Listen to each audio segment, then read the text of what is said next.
Praise the Lord. ഹോശിയ പ്രവാചകന്റെ പുസ്തകം 6-ാം അധ്യായം 1 മുതൽ 11 വരെയുള്ള തിരുവചനങ്ങൾ. വരുവിൻ, നാം യഹോവയുടെ അടുക്കിലേക്ക് ചെല്ലുക.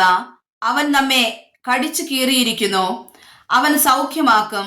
അവൻ നമ്മെ അടിച്ചിരിക്കുന്നു, അവൻ മുറിവ് കെട്ടും. 2 ദിവസം കഴിഞ്ഞിട്ട് അവൻ നമ്മെ ജീവിപ്പിക്കും. 3-ാം ദിവസം അവൻ നമ്മെ എഴുന്നേൽപ്പിക്കും. നാം അവന്റെ മുമ്പാകെ ജീവിക്കുകയും ചെയ്യും. നാം അറിഞ്ഞുകൊള്ളുക, യഹോവയെ അറിവാൻ നാം ഉത്സാഹിക്ക. അവന്റെ ഉദയം പ്രഭാതം പോലെ നിശ്ചയമുള്ളത്. അവൻ മഴ പോലെ, ഭൂമിയെ നനയ്ക്കുന്ന പിന്മഴ പോലെ തന്നെ നമ്മുടെ അടുക്കൽ വരും. എഫ്രയീമേ, ഞാൻ നിനക്ക് എന്തു ചെയ്യേണ്ടു? യഹൂദായെ, ഞാൻ നിനക്ക് എന്തു ചെയ്യേണ്ടു?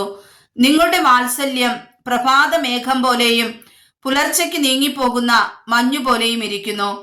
അതുകൊണ്ട് ഞാൻ പ്രവാചകന്മാർ മുഖാന്തരം അവരെ വെട്ടി, എന്റെ വായിലെ വചനങ്ങളാൽ അവരെ കൊന്നുകളഞ്ഞു. എന്റെ ന്യായം വെളിച്ചം പോലെ ഉദിക്കുന്നു.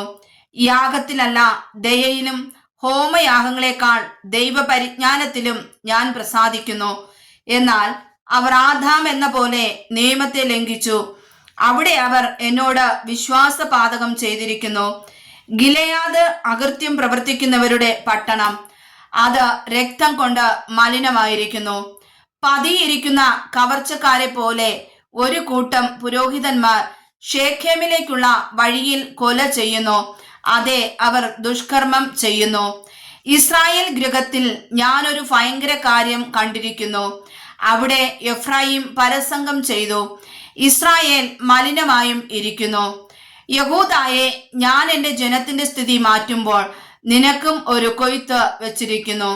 യഹൂദായെ, ഞാൻ എൻ്റെ ജനത്തിന്റെ സ്ഥിതി മാറ്റുമ്പോൾ നിനക്കും ഒരു കൊയ്ത്ത് വെച്ചിരിക്കുന്നു. വായിച്ചതായ തിരുവചനങ്ങളാൽ കർത്താവ് ഏവരെയും അനുഗ്രഹിക്കുമാറാകട്ടെ. ആമേൻ.